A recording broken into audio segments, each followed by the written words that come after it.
Hello there, welcome to Kitsters, and in today's video we're gonna be learning how to make our own birdhouse. So you wanna lay out your messy mat and lay out all of your MDF pieces there. You should have 9 of them. So now let's start assembling our birdhouse. So you wanna take the front of the birdhouse, the one with the big hole, and you wanna keep it flat on your table. Alright, so now what makes the base of the birdhouse is this piece with the 4 small holes there. And you just want to put the notches in together. Next you'll take the 2 side pieces of the birdhouse and put them together, and then we will do the back of the birdhouse. And once that's done, you can do the roof of the birdhouse. So we have all of these ready, and you can secure them with Fevicol if needed.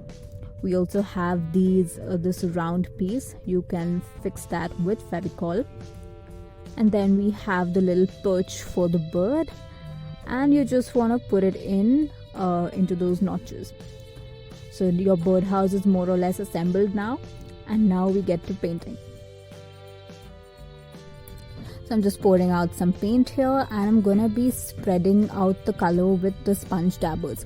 I would suggest using these dabbers for covering a larger surface because they use much lesser paint than if you use a paintbrush.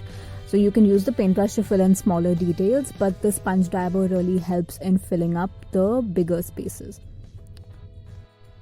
Also, if you are planning to use the birdhouse just as decor in your own home, then please go ahead and paint the whole birdhouse. But if you are actually using this in your garden for your little birds to come and sit and enjoy, then I would suggest not to paint the mouth of the birdhouse or the perch because paint can be a little bit toxic to them.